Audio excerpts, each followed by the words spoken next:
Estoy yendo de Toronto a Montreal para una presentación en el Festival Metropolis Blue. El festival acaba de dar el premio Metropolis Blue a Margot Glantz. Faltan más o menos como 3 horas para llegar. Y además ir y regresar el mismo día es todo un rollo.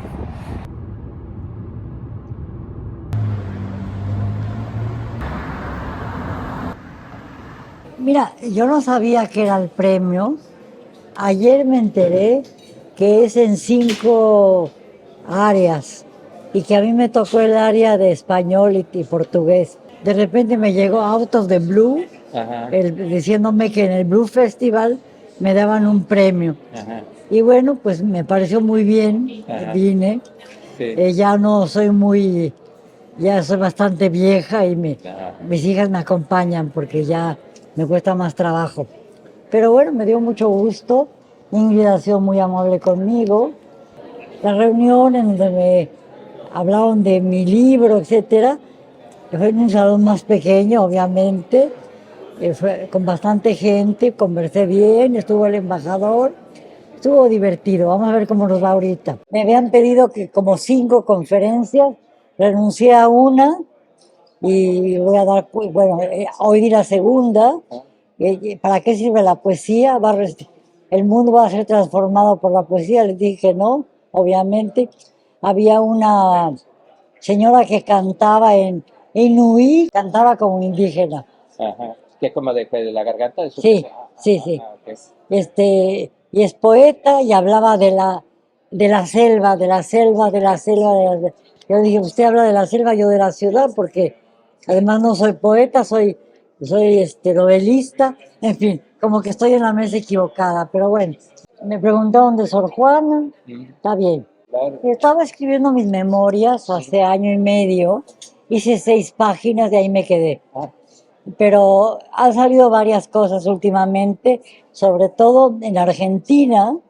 En Argentina publicaron 3 libros míos recientemente, pero más bien un libro que hice con varios cuentos que ya había publicado, Solo lo fugitivo permanece, que es publiqué con varios cuentos y algunos inéditos.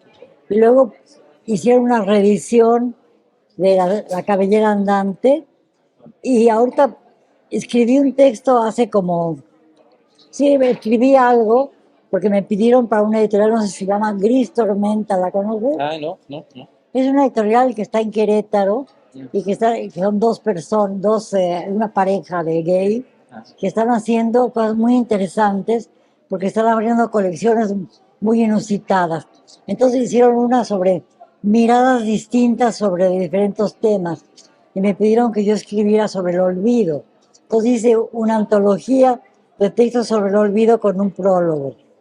Pero eso es lo último que escribí. Cada vez los autores están buscando editoriales más pequeñas Sí, hay muchas muy pequeñas, muy y que están interesantes. más interesantes, ¿no? Pues les cuesta trabajo, Antílope, pero que luego los que están en Antílope se pasan a editoriales más grandes como autores, por ejemplo Isabel Zapata o Jasmina Barrera, que han publicado, hicieron la editorial, pero publican, ¿no?, en otras editoriales después, ¿no? Yo me acuerdo mucho de todo el trabajo que tú hiciste durante mucho tiempo de investigación en el Archivo General de la Nación, en bibliotecas y todo eso. Todo ese trabajo se publicó Cuando yo era directora de literatura en Bellas Artes hace muchos años, Sí. de 83 a 86, a mí se me ocurrió que trabajar en el Archivo General de la Nación podía dar muchos resultados literarios. Entonces lo propuse al archivo y lo propuse y lo aceptaron. Pero yo no hice nada, yo propuse y se hizo el trabajo.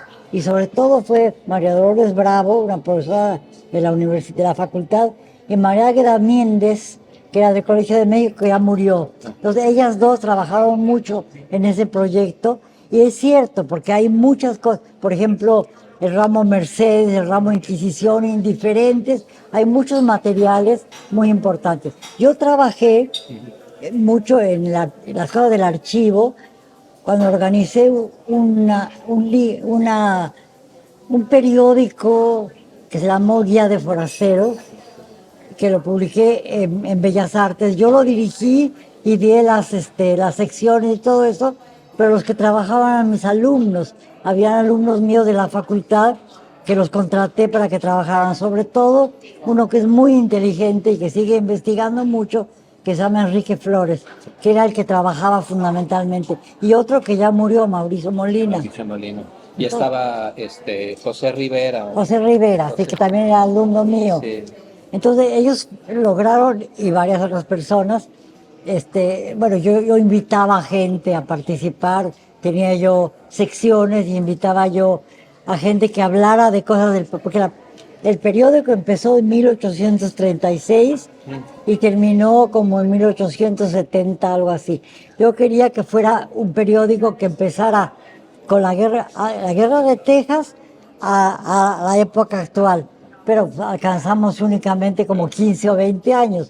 Pero fue muy interesante porque había secciones de todo tipo, históricas, nota roja, viajes, etcétera, ¿no? Y además había como una especie de intercambio entre el pasado y el presente. Le pedí yo a historiadores que hablaran sobre ciertos temas y participaban. Entonces hicimos 5 volúmenes y yo trabajé en 4 y medio. Luego me fui a Inglaterra como agregada cultural y se quedó Felipe Garrido. Ah. Y él concluyó. En realidad lo que Felipe hizo fue un pequeño número y un inventario del material, ¿no?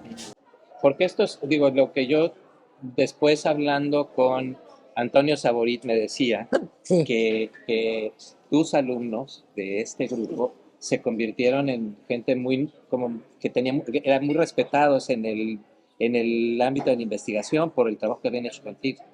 Bueno, Eran muy Enrique jóvenes. Flores fue alumno mío hace muchos años, ya tiene como 70 o algo así. Sí. Y era siempre un alumno muy, muy brillante. Y cuando yo entré a Bellas Artes, bueno, había estado en publicaciones y bibliotecas y habíamos hecho un periódico que se llamaba Tiempo de México, que lo hice con José Emilio Pacheco y unos alumnos. Entonces me pareció muy interesante ese tipo de trabajo. Y cuando llegué a Bellas Artes, empecé a decidir qué iba yo a hacer de nuevo.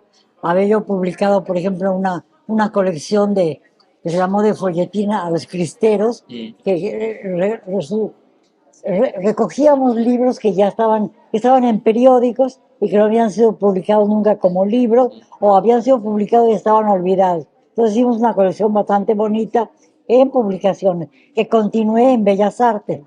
Pero luego decidí que como tenía alumnos muy inteligentes y a mí se me interesaba mucho lo del archivo, aunque yo no iba al archivo, pensé que se podía sacar algo muy bueno.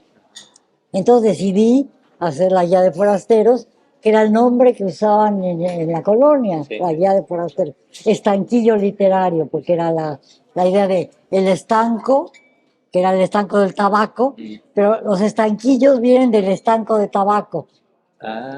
Es decir, los pequeños comercios se llaman estanquillos, era porque vendían tabaco en el 19 y en el 20, Okay. sobre todo en el 19, porque, por ejemplo, hay una novela muy importante, Astucia de Inclán, que es contrabando de tabaco, ¿no?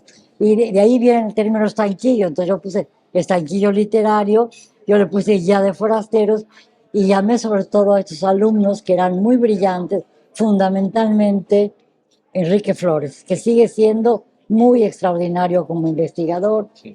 y que sigue trabajando en ese tipo de cosas, ¿no? Sí.